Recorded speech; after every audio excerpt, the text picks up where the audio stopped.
नमस्कार दोस्तों, स्वागत है आपका हमारे चैनल पर एक और नए वीडियो के साथ। दोस्तों आज हम बात करने जा रहे हैं आरबीआई के एक बहुत बड़े फैसले की।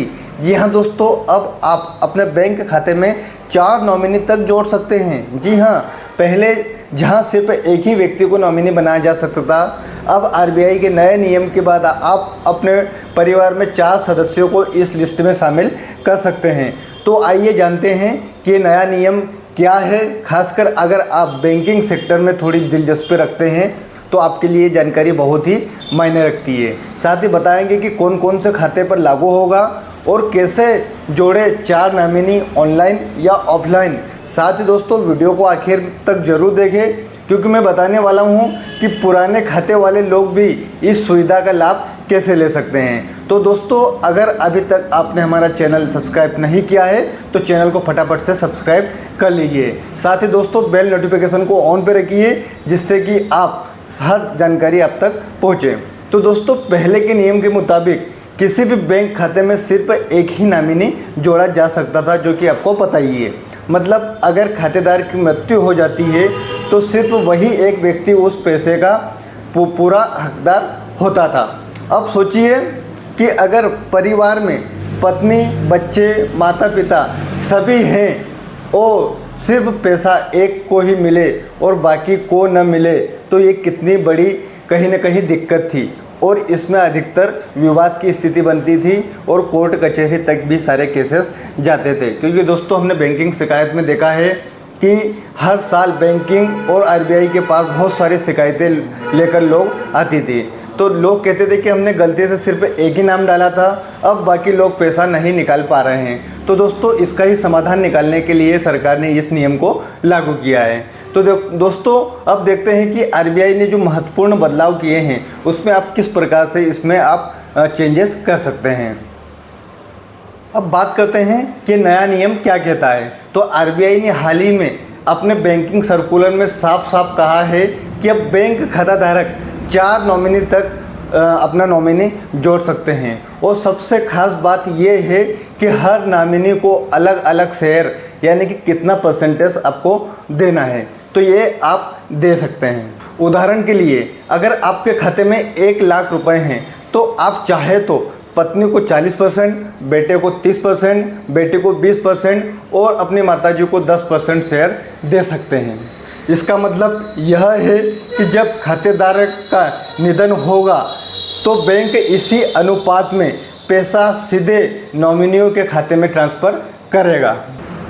अब बात करें किन खातों में ये नियम लागू होगा। तो दोस्तों यह नियम सिर्फ बचत खाते पर ही नहीं बल्कि सभी प्रमुख खातों पर लागू होगा, जैसे कि सेविंग अकाउंट हुआ, करंट अकाउंट हुआ, फिक्स डिपॉजिट यानी कि एफडी, साथ ही आरडी खाते पर, डीमैट अकाउंट पर और यहाँ तक कि पीपीएफ खाते पर भी नॉमिनी अपडेट करने की सुविधा दी गई है। मतलब अब चाहे आपका खाता किसी भी बैंक में हो, आप 4 नॉमिनी तक नामांकित कर सकते हो और उस फॉर्म पर आप 4 नॉमिनी ऐड कर सकते हो। तो दोस्तों सबसे बढ़िया तो यही लगा कि सेविंग अकाउंट नहीं, आप किसी भी खाते में चेंज कर सकते हो। साथ ही नॉमिनी कैसे जोड़े, तो दोस्तों ऑनलाइन और ऑफलाइन, आप चाहे तो ऑनलाइन मोड पे भी कर सकते हो, ऑफलाइन तरीका भी मैं आपको बता दूंगा। तो सबसे पहले तो बताता हूँ आपको ऑनलाइन तरीका। तो दोस्तों अगर आपने किसी भी बैंक का नेट बैंकिंग या मोबाइल ऐप अगर आप चलाते हो तो लॉगिन करिए और नॉमिनी डिटेल्स या अपडेट नॉमिनी ऑप्शन पर जाए। साथ ही दोस्तों वहाँ पर एक ऑप्शन आपको आएगा ऐड न्यू नॉमिनी, उस पर क्लिक कीजिए। नाम, साथ ही उसके साथ संबंध क्या है खाताधारक का, जन्म तिथि और प्रतिशत शेयर कीजिए कि कितना प्रतिशत आप उनको देना चाहते हो।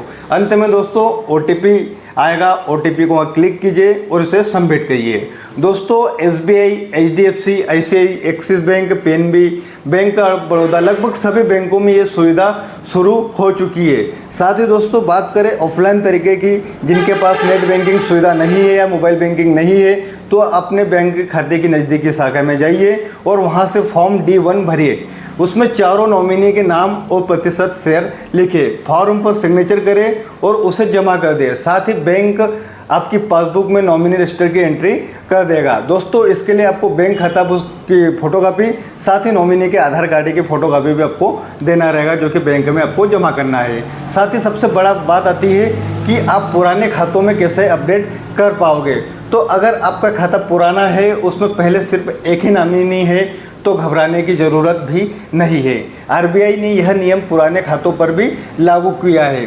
अगर आपको बस बैंक में जाकर फॉर्म DA-3 आपको वहाँ पर मांगना है, वहाँ जो कि होता है चेंज ऑफ नॉमिनेशन, ये फॉर्म आपको भरना होगा। इससे आप पुराने नॉमिनी को बदल देंगे और नए नॉमिनी इसमें जोड़ सकते हैं। चाहे आप चाहो तो किसी और को भी हटा सकते हैं या शेयर प्रतिशत आप उसमें एडिट भी कर सकते हो। अब एक क्वेश्चन आता है कि क्या अगर नॉमिनी नाबालिग है तो क्या नाबालिग को भी इसमें जोड़ सकते हैं? तो दोस्तों बहुत से लोग पूछते हैं कि नाबालिग बच्चों को किसमें जोड़ा जा सकता है? तो जी हाँ, बिल्कुल। अगर आपको नाबालिग को भी नॉमिनी बना सकते हो, बस उसके लिए एक गार्जियन यानी कि अभिभावक का नाम देना ज़रूरी होगा। जैसे अगर आपका बेटा 10 साल का है तो आप उसे नॉमिनी बनाते समय अपनी पत्नी या माता पिता को गार्जियन के रूप में दर्ज कर सकते हैं। बच्चा 18 साल का होते ही खुद अपने आप अपने नाम पर पैसा क्लेम कर सकता है। आम गलतियां और सावधानियां इसमें क्या है जिससे कि आपको इससे सबक लेना है और कहीं ना कहीं सतर्क रहना है। तो दोस्तों, एक ही व्यक्ति को 100% शेयर न दे अगर परिवार बड़ा है। नॉमिनी का नाम और संबंध साफ साफ लिखिए। किसी भी व्यक्ति की मृत्यु होने पर तुरंत बैंक में अपडेट करवाएं। पासबुक या FD सर्टिफिकेट में नॉमिनी का नाम सही है या नहीं, यह हर साल चेक करते रहे। याद रखें, नॉमिनी मालिक नहीं होता है, वह सिर्फ पैसा पाने का हकदार होता है।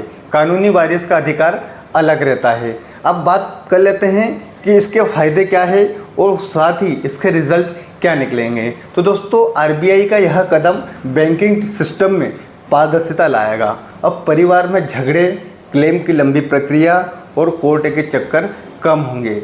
हर व्यक्ति को उसका हिस्सा आसानी से मिल जाएगा। यह कदम वित्तीय सुरक्षा और पारिवारिक संतुलन दोनों को ही मजबूत करेगा और कहीं न कहीं लोगों का बैंकिंग सिस्टम के प्रति विश्वास बढ़ेगा। अगर आपने अभी तक अपने खाते में नॉमिनी अपडेट नहीं किए हैं तो आज ही बैंक जाकर या मोबाइल ऐप में यह काम कर लीजिए। अगर आपको यह जानकारी उपयोगी लगी हो तो वीडियो को लाइक करें, शेयर करें और चैनल द डिजिटल मेंटर को सब्सक्राइब जरूर करें, क्योंकि यहाँ आपको मिलती है डिजिटल इंडिया से जुड़ी सच्ची और कहीं ना कहीं आसान जानकारी, जिससे कि आप शुद्ध हिंदी में आसानी से समझ सकें। साथ ही कमेंट में बताइए कि आपने खाते में कितने नॉमिनी हैं, 1, 2 या 4, या आपने अभी तक किए हैं या नहीं। और अगर आपको किसी भी प्रकार की समस्या अगर आ रही हो तो आप हमको कमेंट बॉक्स में ज़रूर बताना। तो दोस्तों, आज के लिए इतना ही। मिलते हैं एक और नए वीडियो के साथ। धन्यवाद।